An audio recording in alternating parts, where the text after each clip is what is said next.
सफा गर्नुपर्ने छ माटो र त्यही भएर यहाँ आएको छौँ हामी। सो हे गाइस, फेरि पनि तपाईँहरूलाई मेरो ब्लगमा स्वागत छ।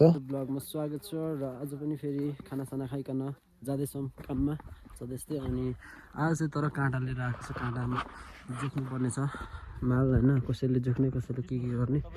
अनि भोलि चाहिँ सायद भोलि आज कहिले पेमेन्ट पनि हुन्छ होला अलिअलि जोख्दैछ साथीहरूले। अनि मेन साउ चाहिँ यता चाहिँ पश्चिमको रे, पश्चिमको। अनि त्यस्तो छ त ठेकेदार जिम्लाको अरू 2-3 जना साथीहरू चाहिँ माथि नै चुत्रो जोख्नु रह्यो र हामी पनि यहाँ तल चुत्रो सफा गर्न झऱ्यौँ। हामी चाहिँ गर्दैछ जोख्ने काम र हामी यहाँ तल यो सफा गर्नुपर्ने छ माटो र त्यही भएर यहाँ आएको छौँ हामी। घोचेर माटो झार्नुपर्ने, अब यसरी मस्तसँगले माटो झार्नुपर्ने। यो झारेन भने बिक्री पनि हुँदैन अरे हाम्रो माल। त्यही भएर यहाँ माल सफा गर्नुपर्ने रे। खै अरू त आउँदैन त, कतिखेर आइपुग्छ, कसैले माथि गरिरहेछ है। योहरू सबै हाम्रो टकटकाकै। अब चाहिँ खाजा खाने टाइम भएर हामी जाँदैछौँ र अझै उता पर पनि टन्ने छ, त्यो पनि गरिसक्नु बाँकी नै छ। अनि यहाँ पर खाजा लिएर आएको छ है, त्यही भएर खाजा खान जाँदैछ हामी चाहिँ। यस्तो छ कुरा। अनि यहाँ जोग्दैछ साथीहरूले, यो मालिक पनि छ यहाँ। अनि त ठेकेदारहरू 2जना ठेकेदार, एउटा चाहिँ जुम्लाकै, एउटा चाहिँ यहीँको ठेकेदार। अनि यस्तो चिल्लो बनाउनु सक्यो, माटो सबै झारेको योहरू झिङ्गाङ्गे। यो अघि सकेको हामीले माटो झारेर केलाएर। अनि यो जोग्छ अब खाजा खानुपर्ने। खाजा लिएर आएको रहेछ।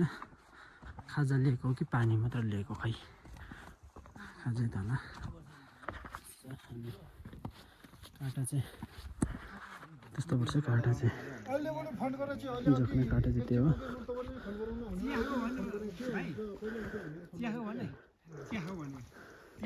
चिया अन्त बुढा मान्छेहरूलाई मजा माया गर्छौँ। पहिला यसरी सुन्छौँ आउँछौँ कि कति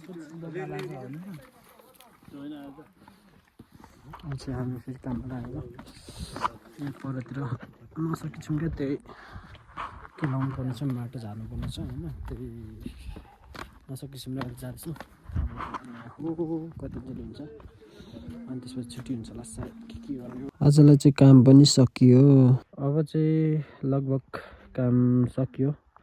त्यहाँ जोख्ने अलिअलि जोखिरहेछ, त्यो थोरै जोखिसक्नु भएको छ र अनि सकेको भन्दा भयो अब चाहिँ। अनि त्यहाँ थोरै आज चाहिँ के गर्यो भन्दाखेरि माटोहरू फ्याँक्ने काम मात्र गरेको त, त्यही भएर आज छिटै भयो।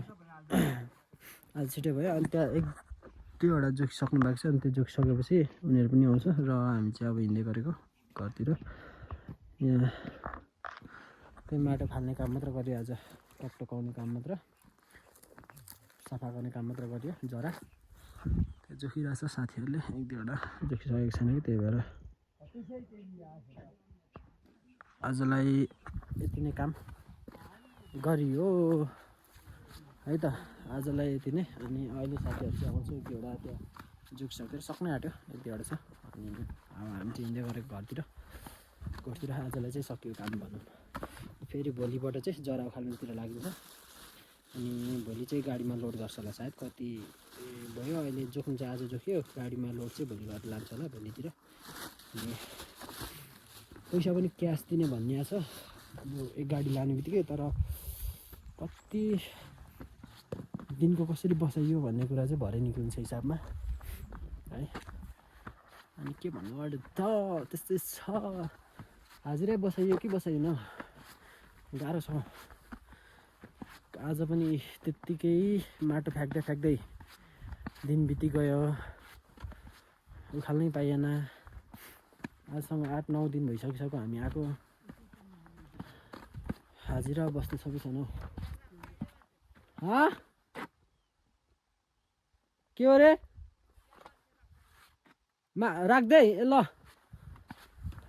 जानु हुने त ल ल आजलाई मेरो भिडियो यति नै हेर्दै गर्नु होला